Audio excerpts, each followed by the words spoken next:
A warrior knows that an angel and a devil are both competing for his sword hand. The devil says, "You will weaken. You will not know exactly when. You are afraid." The angel says, "You will weaken. You will not know exactly when. You are afraid." The warrior is surprised. Both the angel and the devil have said the same thing.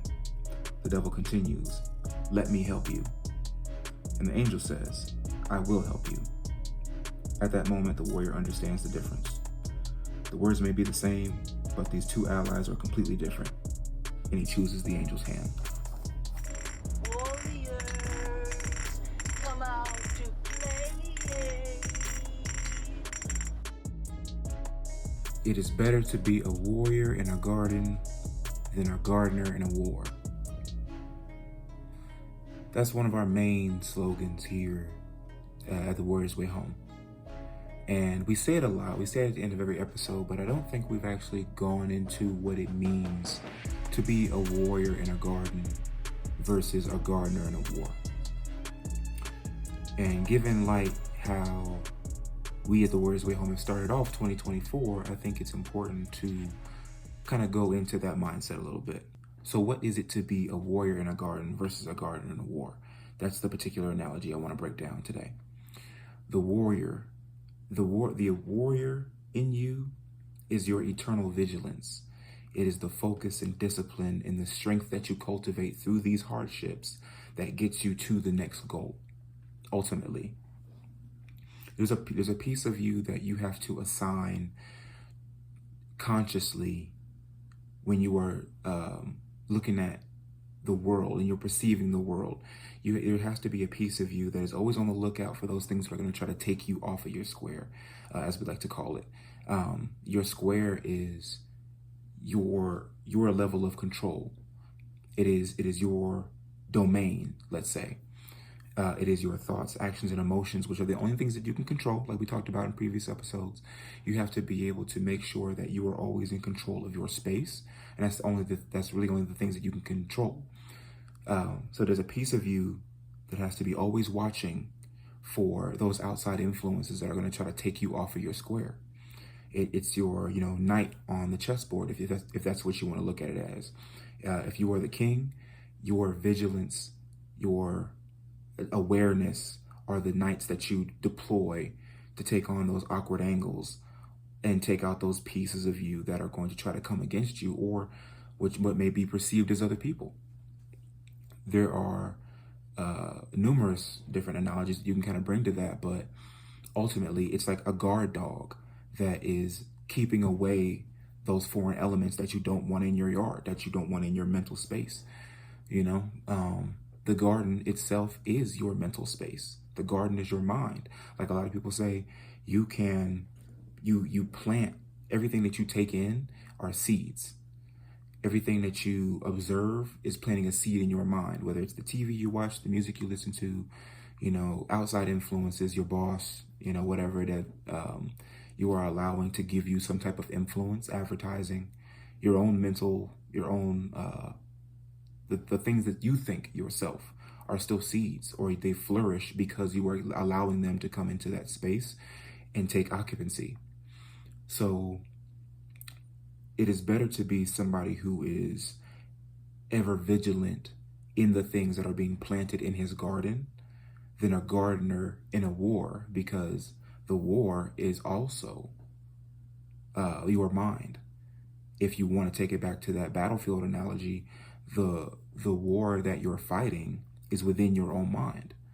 I like in the Book of Five Rings, I believe Minamoto Musashi says that if you know yourself, you will win 10,000 battles. And I think I've said this in a previous episode, but those 10,000 battles are not physical. It's mental. You are always fighting a war. It's a war for your attention, whether it is social media or just negative thoughts in general, or FOMO, fear of missing out, whatever it is that is trying to grab your attention. You have to laser in on your daily tasks and duties that are going to put you in a better position than you were today, because it's a constant battle to make sure that you're on path.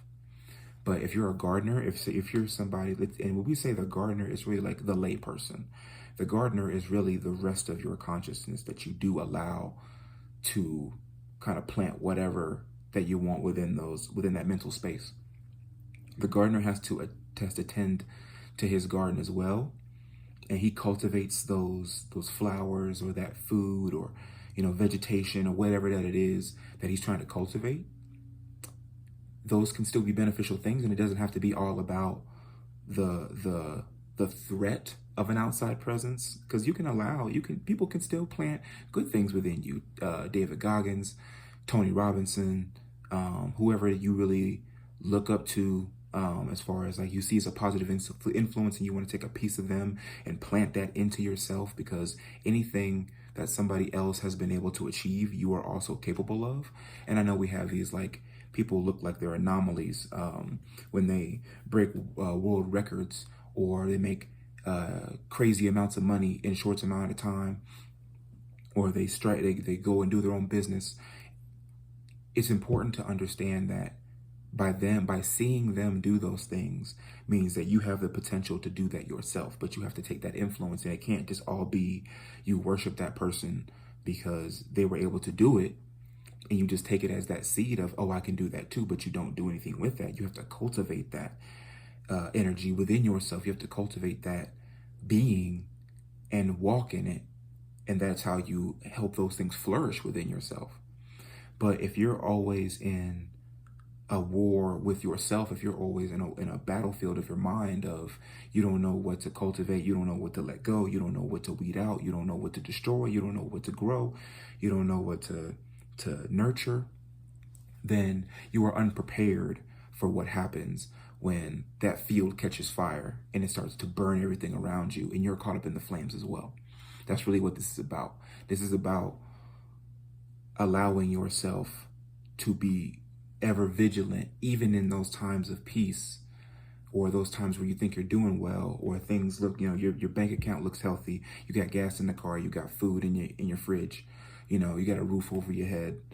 You have to still be vigilant even in those times, because let that peace be your new base of operation for how you move forward and gain and expand more. You don't always want to have just this 4x4 plot of land where you can just grow whatever you want from there. You want to expand. You want to expand the type of fruits and vegetables and good habits that you end up providing to yourself and to other people. You know what I'm saying? Because when you're positive, or when you have these good qualities about yourself, people are going to ask you, how did you do that?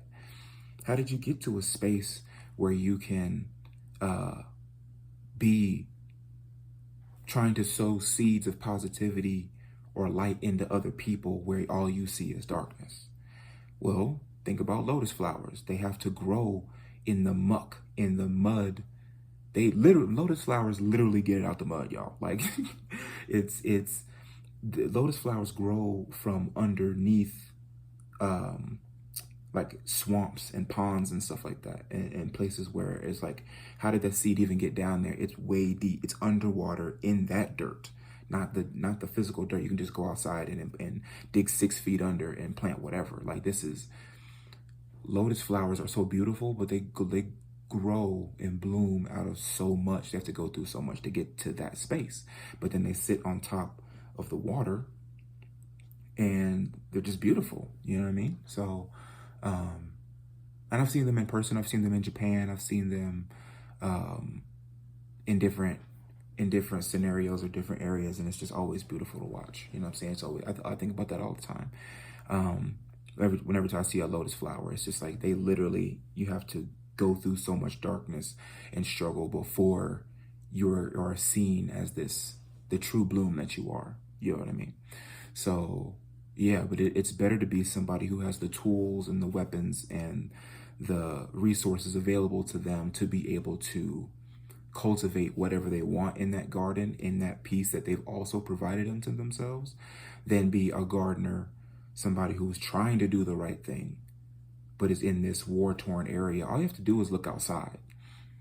There's plenty of war going on outside, whether it's socioeconomic struggles, whether it's actual war, in other countries, or is something going on domestically, within your own household. Pick a war. There's always a battle for your attention and your strength and your vitality and energy being pulled, trying to get pulled from you. But the one battlefield you should be able to control outright is your mind. So find the things that are going to be able to strengthen you. And it's different for everybody. You know what I'm saying? Everybody uses, whether it's guided meditations or it's, sitting in the silence or prayer or exercise or, whatever their job is, feeding into, trying to change the world, whatever, whether it's the food that you eat, your comfort food, you know what I'm saying? Maybe your, whatever hobby that it is, you should try to control as much as your immediate, like whatever you're putting your energy into is the thing that you have to control, or the thing that you have control over the most. So that's where you have to be vigilant in picking the things that you put your energy into, things that are going to be able to cultivate you and strengthen you. Reading, writing, not even journaling, but just like writing your thoughts down, whatever. Exercise, facing new challenges, expanding your circle of friends, finding new people who are going to be able to sow into you and that you can sow into, allowing yourself to expand to different resources that are going to give you those tools, because you can't do it alone. Everybody, what did Childish Gambino say? We warriors, we all need senseis. We all need somebody who's going to be able to teach us how to maneuver through this world with the least amount of energy expended, and the maximum resources available to us. So, and one thing actually, in looking for a quote for this episode, I was actually brought back to Warrior of the Light, a book that I love by Paulo Coelho. And it's a companion book to The Alchemist, another great book, a book that I read kind of at the beginning of my journey. And I wanted to read this quote that I picked it up and thinking about this episode, but just kind of scrolling through pages and randomly found one, but I thought it was perfect for this. So, in the Warrior of the Light, Paulo Coelho says, "A warrior knows that an angel and a devil are both competing for his sword hand. The devil says, 'You will weaken. You will not know exactly when. You are afraid.' The angel says, 'You will weaken. You will not know exactly when. You are afraid.' The warrior is surprised. Both the angel and the devil have said the same thing. The devil continues, 'Let me help you.' The angel says, 'I will help you.' At that moment, the warrior understands the difference. The words may be the same, but these two allies are completely different, and he chooses the angel's hand." So again, it is known both from a negative point of view and a positive point of view that you're not always going to be at your best. You are always going to be, or there are times where you will weaken and you will be afraid of what's coming next. But it's really how you are listening to these competing voices and really having that discernment of what that voice, or where that voice is coming from. You know what I mean? But those negative thoughts, the difference between the negative and the positive that you allow, that devil and that angel, if you want to go that far, that devil within yourself and that angel within yourself, really what they're saying is the negative voices are saying, "Let me give you respite. Let me help you on your way. But you have to let me help you. Let's go out and have a drink. Let's go do something that, we know we ain't supposed to be doing, but it helps us relax. So let's just do that thing, and it'll take some of the pressure off." Whereas the angel side of you says, "I will help you. I will give you the strength that you need to move through this trial." And it's not a question. I'm not asking you permission. I'm offering that help. I'm saying that I will do this for you. Whereas you have to give agency, you have to give power to those deteriorating things that let you kind of get off path. You have to give power to those things. You have to give power to the bottle. You have to give power to weed. You have to give power to pornography. You have to give, excuse me, you have to give power to whatever that it is that is negative, cutting yourself, self-harm. You have to give power to those things. You have to give energy to those things. You have to give awareness to that. And that is more of a battlefield than, doing the things that are more progressive or productive for you. Seeking help, reading, doing, whether it's reading self-help books or audiobooks, or listening to, positive influences, or finding a friend that you can talk to that's not going to judge whatever you're going through. You know what I'm saying? Going to therapy, getting sober, self-actualization, self-realization, enlightenment, if you want to call it that. Getting into the shape that you want to get into. It's a battle of, what are you going to let take you off path, and what are you going to let, or what are you going to, because you still have to let it. You still have to let those positive influences influence you positively, So again, I want to read this quote one more time, from Words of the Light, and just impress upon you we have to decide where we're going to place that energy. Are we going to give it to our devils? Are we going to give it to our angels? Are we going to be the warrior in the garden? Are we going to be the gardener in the war? So, a warrior knows that an angel and a devil are both competing for his sword hand. The devil says, "You will weaken. You will not know exactly when. You are afraid." The angel says, "You will weaken. You will not know exactly when.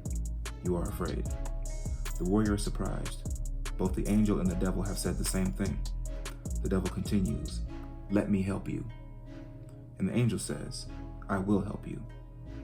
At that moment, the warrior understands the difference.